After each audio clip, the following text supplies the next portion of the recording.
जय हिंद दोस्तों, स्वागत है आप सभी का आपके अपने YouTube चैनल जैकपुर पे। तो आज का ये वीडियो काफ़ी इंपॉर्टेंट होगा उन सभी विद्यार्थियों के लिए जो 25 तारीख को सोशल साइंस का एग्जाम देने वाले हैं। इसके पहले भी हमने सेट 1, सेट 2, सेट 3 चैनल पे अपलोड किया। ये इसका सेट 4 होगा। इसके बाद जो लगातार सेट आएंगे वो काफ़ी इंपॉर्टेंट होंगे। जो जैक बोर्ड द्वारा सजेस्टेड सवाल होते हैं वो सब हम आप लोगों को करवाएंगे। तो वीडियो काफ़ी इंपॉर्टेंट होगा, शुरू से लेकर अंत तक बने रहिए। और हाँ, जिस दिन आप लोगों का एग्जाम होता है, जैसे 25 तारीख को एग्जाम है, तो ठीक उसी सुबह जो है आप लोगों का 5 बजे सुबह से लाइव चलता है। तो आप लोग उस लाइव को ज्वाइन कीजिएगा। और लाइव ज्वाइन करने के लिए कुछ नहीं करना है, बस आपको चैनल को सब्सक्राइब करना है, वीडियो को लाइक करना है। इस वीडियो के डिस्क्रिप्शन में आपको व्हाट्सएप ग्रुप का लिंक मिलेगा, उसको ज्वाइन करके रख लीजिएगा। ठीक है, आइए सबसे पहला सवाल करेंगे हम लोग। अर्नस्ट रेनन कौन था? तो अर्नस्ट रेनन जो था वो एक फ्रांसीसी दार्शनिक था, ऑप्शन नंबर बी। दूसरा सवाल है, जब फ्रांस छींकता है तो बाकी यूरोप को सर्दी जुकाम हो जाती है, ये बात किसने कहा था? तो ये बात कहा था मेटरनिख ने। किसने कहा था? मेटरनिख ने कहा था। देखिए दोस्तों, मैं जल्दी जल्दी इसलिए करवाता हूँ क्योंकि आप लोगों के पास टाइम का काफ़ी कम समय है। मैं चाहता हूँ कम समय में आप लोगों का ज़्यादा से ज़्यादा रिवीजन हो। मुझे ना व्यूज़ से ज़्यादा मतलब नहीं। बहुत से लोगों को देखता हूँ मैं 40 क्वेश्चन में ही 1 घंटा लगा देते हैं। ऐसा नहीं करना चाहिए, ठीक है? क्योंकि आप लोग का समय बहुत कीमती है और आपके समय के हिसाब से ही सारा चीज़ करना चाहिए इंसानों को, ठीक है? चलिए, तो वही मैं सोचता हूँ जल्दी जल्दी आप लोगों को करवा दिया था। राष्ट्रवाद की पहली अभिव्यक्ति किस क्रांति की साथ हुई थी? राष्ट्रवाद की पहली अभिव्यक्ति जो हुई थी वो हुई थी आपका ऑप्शन नंबर बी 1789 में फ्रांसीसी क्रांति के साथ हुई थी। किसके साथ हुई? 1789 में फ्रांसीसी क्रांति के साथ हुई थी। नेक्स्ट है आपका राष्ट्रवाद की पहली अभिव्यक्ति किस क्रांति के साथ हुई थी? तो 1789 में फ्रांसीसी क्रांति के साथ। दुनिया में पहली भूमिगत रेल का निर्माण कहाँ पे हुआ था? तो दुनिया में जो पहली भूमिगत रेल का जो निर्माण हुआ था वो लंदन में हुआ था। नेक्स्ट है, यंग इटली यंग यूरोप नामक भूमिगत क्रांति संगठन की स्थापना किसने किया था? तो ये जो क्रांतिकारी संगठन बना था इसकी स्थापना मेजनी ने किया था। ऑप्शन नंबर बी हो जाएगा करेक्ट आंसर। अगले सवाल पे आते हैं, महात्मा गांधी ने असहयोग आंदोलन वापस लेने का फैसला कब किया था? तो ये जो वापस लेने का फैसला हुआ था ये फरवरी 1922 में हुआ था। अगला सवाल है हमारा, भारतीय वाणिज्य एवं उद्योग परिसंघ FICCI की स्थापना जो है FICCI की स्थापना कब हुई थी? तो ये जो स्थापना हुआ था 1927 में हुआ था। खिलाफत आंदोलन के प्रमुख नेता कौन थे? तो खिलाफत आंदोलन के जो प्रमुख नेता थे मोहम्मद अली और शौकत अली। ऑप्शन नंबर 20 का करेक्ट आंसर हो जाएगा। कहीं कहीं पर जो अली बंधु लिखा हुआ रहेगा तो आप लोग उसको भी आंसर कर सकते हैं। नेपोलियन युद्ध नेपोलियन युद्धों के दौरान हुए बदलावों को खत्म करना किस संधि का उद्देश्य है? तो करेक्ट आंसर हो जाएगा आपका ऑप्शन नंबर बी वियना संधि हो जाएगा। नेक्स्ट है, विश्वव्यापी आर्थिक महामंदी की शुरुआत कब हुई थी? तो ये जो हुआ था आपका 1929 में हुआ था। अगले सवाल पे आते हैं। अगला सवाल है आपका कि निम्न में से किसी देश के एकात्मक शासन व्यवस्था यानी कि किस देश में एकात्मक शासन व्यवस्था है ये बतानी है। तो श्रीलंका में।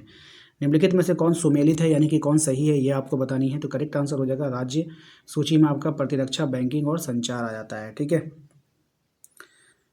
तो ये नहीं होगा, नहीं सॉरी ये गलत हो जाएगा, ये तो इसमें नहीं आता है। ये होगा, सही बताना है ना हमने। सुमेलित है कौन सही है? तो समवर्ती में आपका देखिए शिक्षा आता है, उत्तराधिकार भी आता है, वन विवाह भी आता है। तो ये होगा ऑप्शन नंबर सी होगा, ठीक है? कर लीजिएगा। अमेरिका में नागरिक अधिकार आंदोलन किसके द्वारा चलाया गया था? तो अमेरिका में नागरिक अधिकार आंदोलन जो चलाया गया वो चलाया गया था मार्टिन लूथर किंग के द्वारा।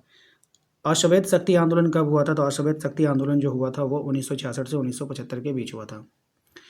नेक्स्ट है आपका क्वेश्चन नंबर 15 में, निम्न में से कौन सा तर्क लोकतंत्र के पक्ष में नहीं है? तो कौन सा तर्क जो है लोकतंत्र के पक्ष में नहीं होगा? तो लोकतंत्र देश अन्य देश की तुलना में अधिक समृद्ध है, ये जो नहीं है, ठीक है?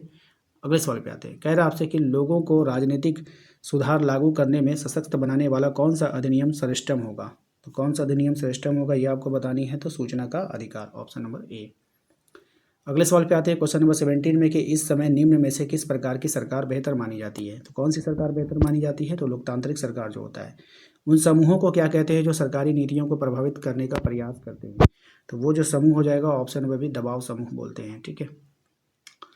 अगले सवाल पे आते हैं। अगला सवाल है आपका कि लोकतांत्रिक व्यवस्थाओं के संदर्भ में कौन सा विचार सही है? लोकतांत्रिक व्यवस्था ने सफलतापूर्वक क्या किया है? तो ये जो किया है लोगों के बीच टकराव को समाप्त किया है, ऑप्शन नंबर ए। भारत में कितने राज्य और केंद्र शासित प्रदेश है? तो भारत में जो कितने राज्य हैं और केंद्र शासित प्रदेश है? तो ऑप्शन सी 28 राज्य और 8 केंद्र शासित प्रदेश है, ऑप्शन नंबर सी होगा। नेक्स्ट है, भारत की उत्तरी मैदान किस प्रकार की मृदा से बना है? तो भारत का जो उत्तरी मैदान है वो जलोढ़ मृदा से बना हुआ है। भारतीय वन संरक्षण अधिनियम किस वर्ष पारित हुआ? तो भारतीय वन संरक्षण अधिनियम जो पारित हुआ वो 1972 में पारित हुआ है। नेक्स्ट है आपका कि हिमालय यव जो है जिससे टैक्सोल नामक जो पदार्थ निकलता है उससे कौन सी बीमारी को जो है वो ठीक करते हैं। तो कैंसर का बीमारी जो उससे ठीक होता है। बहुउद्देशीय नदी घाटी को आधुनिक भारत का मंदिर किसने कहा था। तो बहुउद्देशीय घाटी को जो है आधुनिक भारत का मंदिर पंडित जवाहरलाल नेहरू ने कहा था। निम्न में से कौन सा तर्क बहुउद्देशीय तर्क में नहीं है। तो कौन सा तर्क नहीं होगा। तो ये जो तर्क नहीं है वो हो जाएगा इससे भारी संख्या में विस्थापन होता है। ऑप्शन नंबर सी हो जाएगा।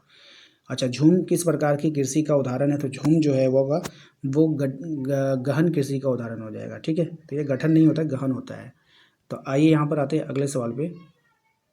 ठीक है, सॉरी, एक गहन भी नहीं होगा और रोपण भी नहीं होगा, लेकिन जीवन निर्वाह हो जाएगा क्योंकि कृषि है ना, कृषि आ जाएगा जीवन निर्वाह में। ठीक है, इसको कर लीजिएगा।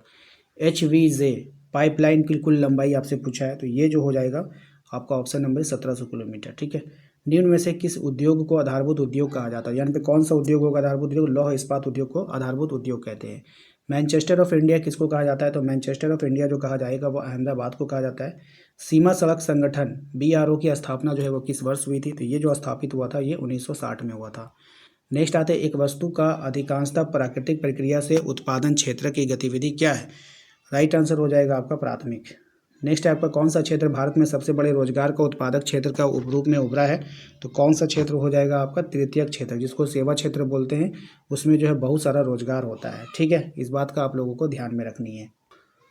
नेक्स्ट सवाल पे आता है कि मान लीजिए एक देश में 4 परिवार हैं। इन परिवारों की प्रति व्यक्ति आय 500 रुपया और 3 परिवारों की आय क्रमशः इतना इतना इतना है। 500 नहीं है, 5000 है। तो चौथे परिवार क्या है। देखिए इस सब कुछ जोड़ करके इसमें घटा दीजिए, आपका आंसर आ जाएगा। राइट आंसर हो जाएगा आपका ऑप्शन नंबर जोड़िए 5000 है और यहाँ पे हो जाएगा आपका 7 और 3 10 और 4 14।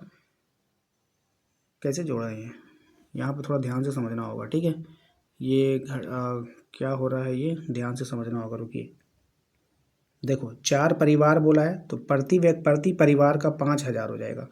तो टोटल कितना हो जाएगा 20,000 ना होगा। तो टोटल 20,000 है। यहाँ पे 7 3 10 4 14, तो बच कितना गया 6। तो 6000 है। ऑप्शन नंबर ए हमारे यहाँ पे करेक्ट आंसर होगा।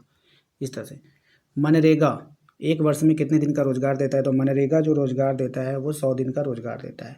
ऋण की शर्तों में कौन शामिल है। तो ऋण की शर्तों में जो शामिल होगा वो सभी हो जाएगा। कौन कौन, ब्याज दर, ऋण की राशि और ऋण आधार। ठीक है, वैश्वीकरण ने जीवन स्तर के सुधार में सहायता पहुंचाई है। कैसी सहायता पहुंचाई है। तो सभी लोगों को पहुंचाई है। राष्ट्रीय उपभोक्ता दिवस कब मनाते हैं, मोस्ट इंपॉर्टेंट सवाल है। तो ये होता है 24 दिसंबर को। नेक्स्ट है सार्वजनिक और निजी क्षेत्र का आधार पर विभाजित है। किस आधार पर विभाजित है ये आपको पता नहीं है। करेक्ट आंसर हो जाएगा आपका ऑप्शन नंबर सी, उद्यमों पर स्वामित्व पर आधारित है। तो अगला सवाल है आपका कि आभूषणों की गुणवत्ता प्रमाणन हेतु कौन सा हॉलमार्क का उपयोग किया जाता है। तो देखिए जब कभी भी आभूषण लेने जाओगे तो वहाँ पे तो हॉलमार्क लगा ही रहता है और साथ ही साथ वहाँ पे आप देखोगे BIS लगा होता है। BIS का मतलब होता है भारतीय मानक ब्यूरो। ठीक है, इसका मतलब होता है भारतीय मानक ब्यूरो। और ये उस पर आप देखोगे कि वहाँ पे लगा होगा जब आप सोना का कोई भी चीज़ खरीदने जाओ तो वहाँ पर आपको BIS लगा मिलेगा। तो अगले सवाल पे आते हैं कि वैसी कंपनियां जो एक से अधिक देशों में उत्पादन पर नियंत्रण करती है क्या कहलाती है। तो ऐसी कंपनियों को हम लोग बहुराष्ट्रीय कंपनियां कहते हैं। क्या बोलते हैं, बहुराष्ट्रीय कंपनियां। नाम से ही पता चलता है कि बहुत सारे कंपनियों पर नियंत्रण करेगी। तो आशा करते हैं कि आप लोगों को आज का ये वीडियो पसंद आएगा। वीडियो को लाइक करके चैनल को सब्सक्राइब कर लीजिए और ये सब क्वेश्चन आप लोग देख लीजिए कि आप लोगों ने इन सब क्वेश्चन का तैयारी करके रखा है या फिर नहीं रखा है, क्योंकि ये सभी सवाल जो है इंपॉर्टेंट है और सब्जेक्टिव के हैं। ठीक है, तो इसको आप लोग जरूर देख लीजिएगा। मिलते हैं नेक्स्ट अगले वीडियो में। Thank you.